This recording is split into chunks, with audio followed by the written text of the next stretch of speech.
Материалисты любят бросать камни в идеалистов как в переносном, так и если представится возможность, в буквальном смысле. Если сознание создает реальность, утверждают они, то почему камень остается камнем, независимо от того, верите вы в это или нет? Это справедливый вопрос. Камень — это всего лишь камень, потому что ваш разум научился видеть его именно так. До появления человека не существовало камней. Была только аморфная масса вибрирующих атомов, совершенно равнодушная к каким-либо определениям и ярлыкам. Прежде чем Сент-Экзюпери стал писателем, он был летчиком во французских ВВС. Однажды ему было поручено доставить почту из Франции в Южную Америку. Путешествие, которое в то время было очень опасным. По неудачному стечению обстоятельств его самолет разбился в пустыне Сахара. Он оказался в изоляции без воды, в одном из самых негостеприимных мест на Земле.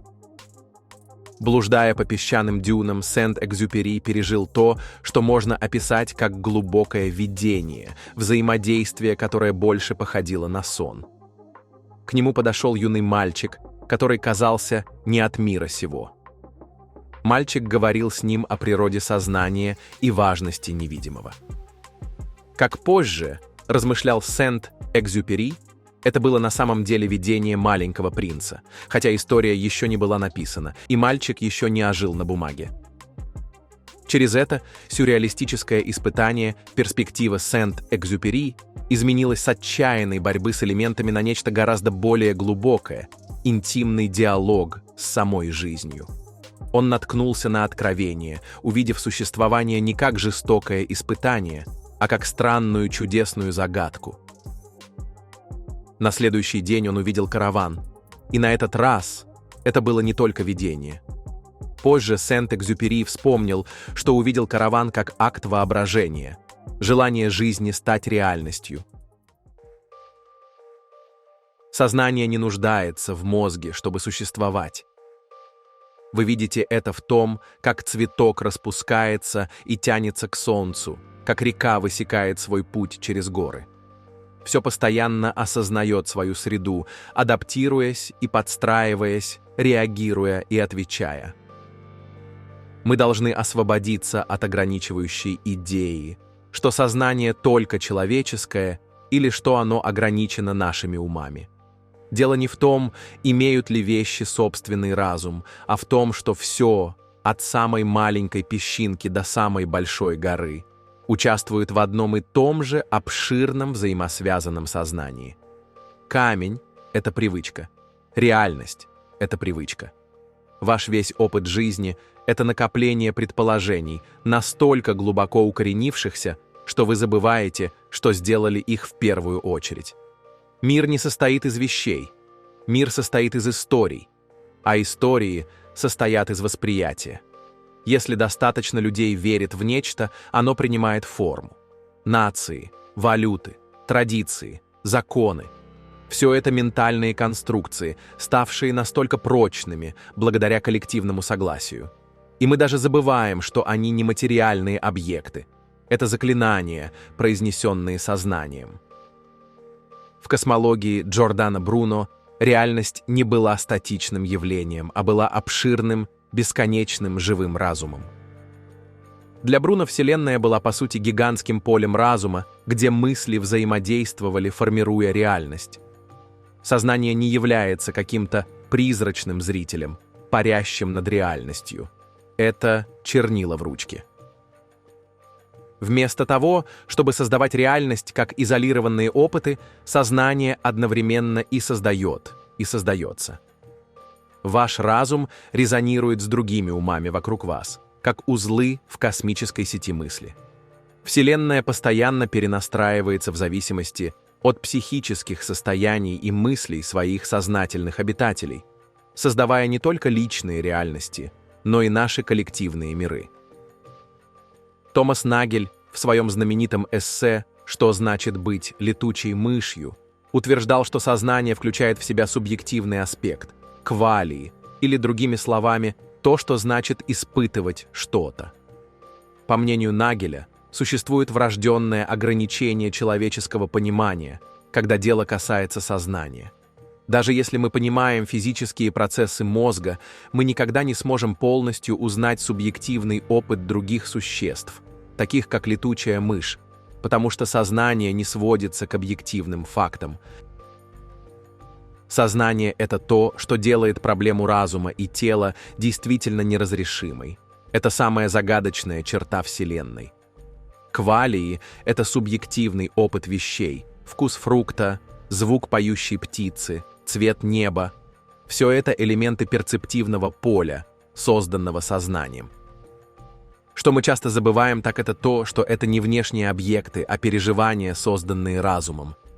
Сознание фильтрует и интерпретирует сенсорные данные, чтобы создать согласованную реальность. Мы не пассивные наблюдатели.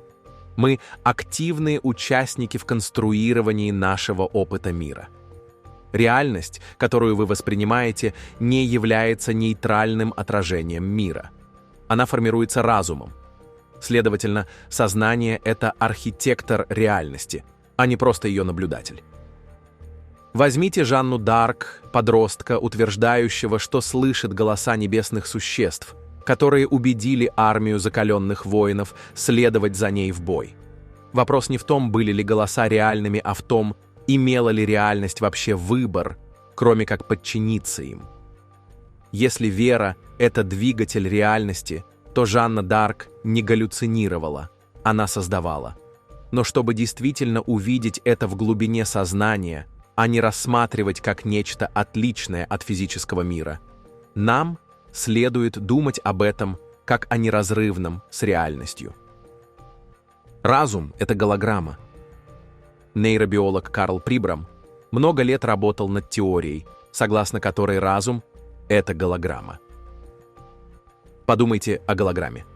Каждая ее часть содержит целое изображение.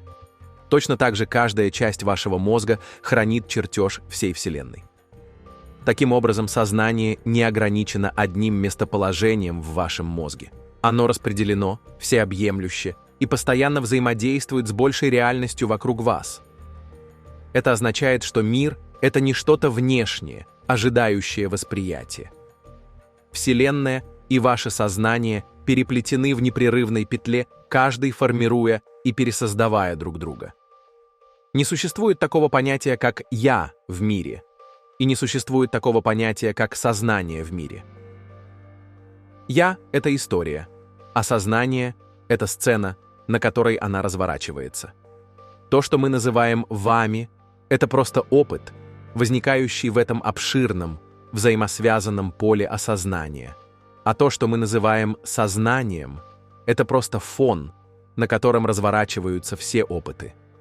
По сути, не существует изолированного «я» и не существует замкнутого сознания.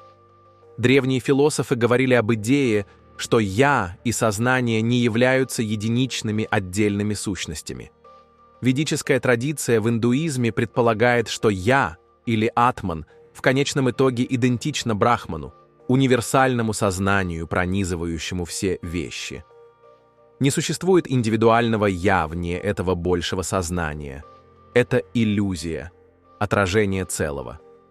В Талмуде, священном еврейском тексте, раби Иехашуа бен Леви объясняет, что каждый человек должен видеть себя так, как будто весь мир был создан для него.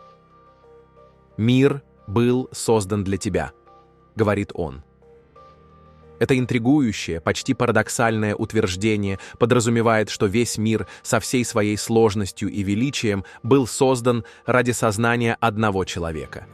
Это не утверждение эгоизма, а скорее подчеркивает личные отношения каждого человека с Вселенной. Многие, кто спотыкается или внезапно погружается в глубокое духовное пробуждение, сообщают о тревожном осознании, что они одни в мире, не в обычном социальном смысле, а так, что их сознание является единственной определенностью. Мистики и философы на протяжении всей истории обдумывали это понимание. Все они сталкивались с этим жутким, но освобождающим осознанием, что мир странным образом это они сами. Когда кто-то снимает слои кондиционирования, осознание приходит к пониманию, что не существует внешней реальности, независимой от восприятия. Вот почему многие, кто пробуждается, ощущают глубокое одиночество. Это не чувство отчаяния, а осознание того, что кроме сознания, которое само создает свою реальность, никого другого нет. Мир был создан для вас, но вы всего лишь прах и пепел. Это противоречие является центральным для человеческого опыта. Мы одновременно незначительные крупицы пыли в космосе и в то же время центр реальности. С нашей точки зрения, мистическая интерпретация предполагает, что сама реальность проецируется через сознание каждого наблюдателя, что означает, что мир буквально существует для вас, но также и для всех остальных. Прежде чем вы решили посмотреть это видео, реальность уже действовала. Это не в параноидальном смысле, как шепот правительства за закрытыми дверями, а в более глубоком и хитром космическом способе, как грандиозная иллюзия, формирующаяся вокруг вашего сознания. Так хорошая эта новость или плохая? Великий Шекспир, который мог быть больше магом, чем драматургом, подарил нам Гамлета, бормочущего себе: «Нет ничего хорошего или плохого, но мышление делает это так». Это идеальная дистилляция сознания, формирующего реальность. Этот ужасный разрыв или отказ в работе – ничто иное, как интерпретации, нарисованные и перерисованные кистью вашего разума. Через глубокие состояния осознания и измененные состояния сознания мы можем получить доступ к другим реальностям и сознательно изменять временные линии или измерения существования. Этот мир похож на коридор перед миром грядущим, на линейное пространство, где душа очищается перед тем, как войти в истинную реальность. Это согласуется со многими эзотерическими традициями, которые предполагают, что физическая реальность является лишь школой для сознания, инициацией, а не целью сама по себе. Сознание не заканчивается с физическим существованием. Этот мир является лишь порогом, подготовительным состоянием. Но если реальность основана на сознании, то что такое мир грядущий? Каббалисты говорят о Аламаба, мире грядущем, не как о далекой загробной жизни, а как о состоянии восприятия. Чем больше человек согласуется с истиной, тем более видимым становится следующий мир. Даже здесь мир грядущий не является другим миром, а более глубоким видением этого. Сознание — это нить, которая проходит через все, коридор, мир грядущий, иллюзия разделения и раскрытия того, что всегда было там.